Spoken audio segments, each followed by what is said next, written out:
Hello, we are here today with Miss Rebecca Nation, who is a triple threat. Can you believe it? So she's a triple threat. What do you do? What are these three things that you do? Alright, so I am a playwright of sorts, an actor of sorts, and a director of sorts, I guess you could say. That's awesome. Yeah. Great. What does your average workday look like? Well, it depends on whatever projects I'm working on. Sometimes I start out my day writing, sometimes I start out my day thinking of what to write. Many days are spent thinking of what to write. I try to write at least 30 minutes a day just so I can get the creative juices flowing, you know, because the less you write, the more you're going to stop writing, and that's just not how you make money these days. So, yeah, it really depends on what project I'm working on, though. If I'm directing something or if I'm actually acting in something, then usually my days are spent doing more character work or design work, and it really just depends on whatever I'm tackling at the moment. It's a lot of prioritizing. Yeah, absolutely. That makes sense. How many hours would you say do you put in on average when you're working on a show? Depends on what I'm doing for the show. If I'm directing, so many hours I can't keep track of them. Typically, I spend all of them. And when I'm writing, kind of the same thing, but writing is a bit of a different process because you aren't being forced to actually work on a project for a certain amount of time. It's really your own kind of thing, so it's a lot more of just whatever I can get myself to do, which sometimes isn't as much as probably should be. Right, of course, you're human. Right. What about acting? For acting, I'd say probably spend about however many hours in rehearsal plus another couple hours every day for extra character work, reviewing lines, rehearsing on my own, that kind of thing. Again, it really depends on the show, what kind of project I'm tackling. Some shows I don't have to spend quite as much time working on lines, and I'll be mostly working on physical work. Just depends on what other stuff I got going on at the time too. Yeah, so if you're in a show, how many hours, like, a week would you say that is? With rehearsal time on the show?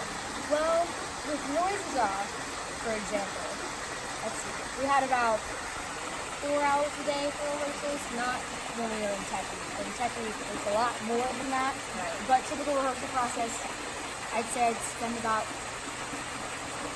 30 plus hours a week. Yeah. Yeah, working on rehearsing and outside work. It's a lot. Yeah. Goes into it. So how do you go about getting the jobs that you get? Well, most of the time I create them because a lot of times in this industry that's the best thing you can do. When you're an actor, it's hard to find work a lot of times because there's so many of us all trying to find work that it's a lot easier to just make the jobs yourself. This is why I write and direct, because I find that there's not enough work out there for female actors, so I might as well make them. Provide them, right? So, yeah. Absolutely. Yeah. Who do you work with closely on productions that you work on? Well, that also depends on whatever I'm doing, but typically directors, stage managers, basically everyone involved with the show, whoever's running the theater, the space that we're working in, typically is a very important person to be in contact with.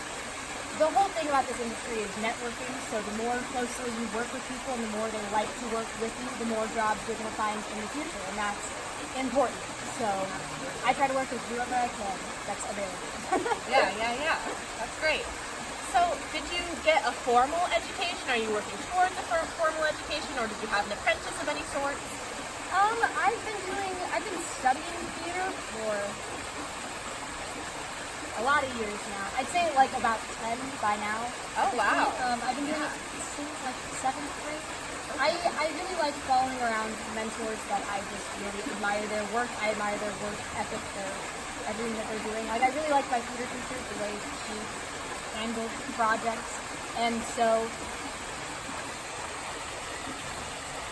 I'm learning as I'm going, doing various different things. At the moment, I'm not in school in college for what I'm doing, but that's because I find personally I teach myself better, but that's just how my brain is. Yeah, everybody's process is different, you know? Exactly. So, what else do you think, in addition to either, having a formal education or, having apprentice work, like with your own teachers or anything like that, what else could help you push forward into your career and help you succeed? Just keep working at it. That's really the only thing you can do, especially when you want to get into more technical things than just acting as well. It really is creating work and just continuing to do what you love doing, because otherwise you're not going to learn anything. Yeah. And that's really all it is. You learn by doing. Learn by doing. All right. Well, I am going to ask some more questions that maybe I am very interested in knowing about, more personal questions about your career. So, what would you say the ratio is to paid jobs to unpaid jobs that you accept and choose to work on? When you first start out, it's primarily unpaid stuff. The further you get into the field, the more paid jobs you start to take on. It really, you have to work to a point where you start actually getting offered paid jobs, because people have to learn first how your work is and how they want to, let's put it this way, you have to market yourself to a point where people actually want to buy your product. You know what I mean? And in this case, your product is yourself. So it really is just a lot of working towards a point where you actually are making money. And right now, I'm still working towards that. Yeah, I'm getting of course. to that. But it's a slow process for some people, especially when you're this young, because people are less likely to automatically be like, oh yeah, that 20-year-old little girl over there knows what she's talking about. Right, of course. So it takes time. Okay, yeah, absolutely. Is there anything that you do on the side to help supplement this process for you so that you can do what you love, but also, manage? Right now, I just work at Olive Garden, which works well for me. Yeah. I like Postmating a lot because it's very on your own free time, so you can just make up your own hours whenever you've got the time, and you're like, oh hey, I need to take a break from writing right now for like a few hours, and you go around, make some money, and come right back to it. I know a lot of people like to try and make money by doing stuff that relates to the kind of thing that they do professionally. I know a lot of people that act in film, they'll start learning how to work on sets, and then they'll make money that way. I used to have a job at the Hale Theater actually changing sets in between shows, and that was really cool. I stopped doing it though because I didn't have the time for it anymore. Right. But that's really helpful as well, starting to find paid jobs within the industry you want to work in. Yeah. Speaking of that, so comparatively, do you feel more fulfilled when you work in, other theater positions rather than a quote-unquote regular part-time job? Yeah, I'd say so. Because it feels a lot more like the kind of thing that I am interested in pursuing with my life, and it connects to the thing that I'm passionate about, That's great. I mean, there are other jobs out there, though, that I still find, interest in, that I would be happy doing. So really, you find passion in it. But it does help doing the things that you just enjoy doing as a hobby and getting paid for it. So, I'm sure you know. Oh yeah, absolutely, absolutely. So, the next question is, what is your favorite genre to write in? Oh, boy. And why? That's a tough one. I really like writing stuff. Okay, this is going to sound dumb. I really like writing things that kind of are historical. That's not dumb.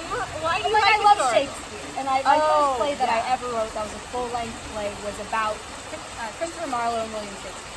And that's the kind of stuff I find really interesting, because you actually have stuff to look back on, and you can take these stories back in history that aren't fully developed, that you don't know all of the information for, because all the information on it doesn't necessarily exist. You can't go back in time and go, oh yeah, this is what it was like in the 1600s. We have pieces of it. And when you write, you can take those pieces and put them together however you want. Wow. And I think that that's fascinating. Yeah. So, yeah. It's like you're taking real events that you don't have the full story of and just completing the story. Right, exactly. That is so cool. Exactly. That is so cool. So what would be your favorite genre to direct in? To direct it, I really like comedies. Yeah. I really do like comedies. They're really, honestly, I think comedies are more challenging than dramas are. It's easy to make people cry. It's hard to make people laugh. Because, we're all depressed, I think.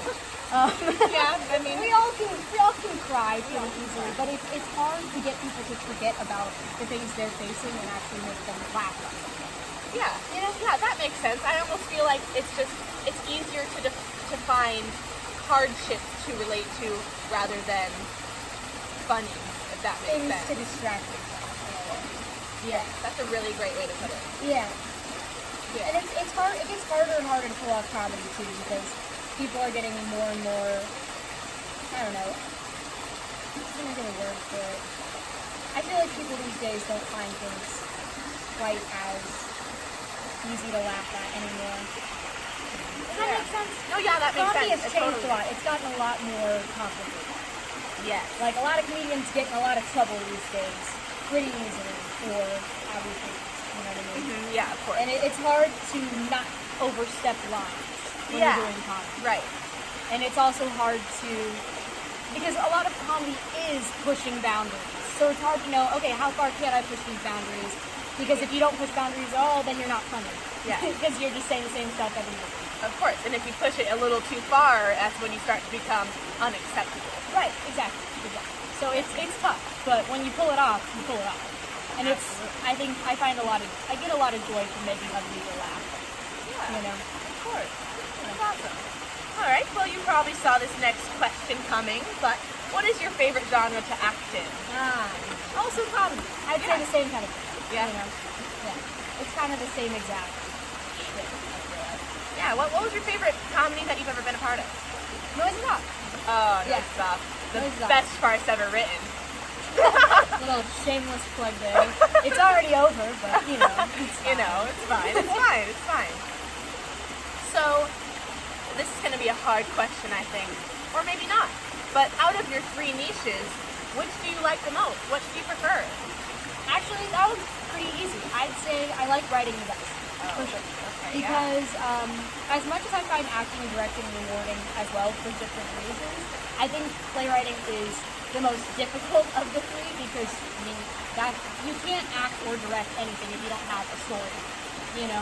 Yeah. And I think playwriting it's really complicated to pull off a story and create all of these different characters and relationships because characters and relationships are complicated and it's hard to put that all out there. But I really like storytelling. And I really like getting my thoughts and ideas on everything, my perspectives on the world and like everything, just telling them, you know, in whatever way I can. And I think that playwriting is the best way to do that. Absolutely. It's a really, really big creative outlet that I love. How much of your own life do you pour into your writing when creating a story to tell?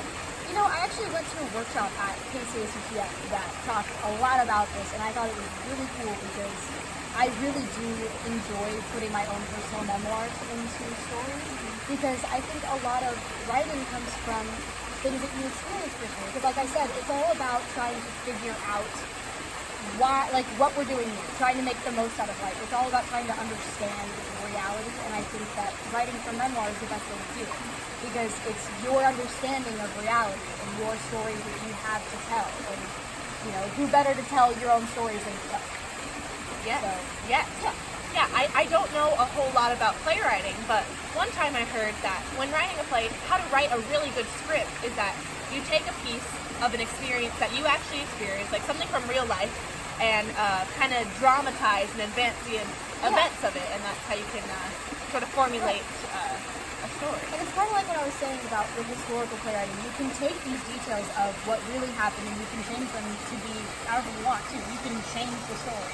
And I think that that's really interesting. And you can alter it in ways that can give your own personal reflection of like, oh, this is how I felt about the situation, and how what I got out of it. And you can share that with other people. And it's kind of like learning from your own mistakes and sharing that with other people. Like, oh, this is how I've grown into the person I am now, and I want to share that with other people so they can also learn and grow the same way, because I think this is important, you know? Yeah. And I think that that's really fascinating. Great. Great. All right. The next question would be, how would you describe your writing style? I really actually like writing things to sound as realistic as possible. I think a lot of writers like writing in this really poetic way, which is cool. You know, some people like that.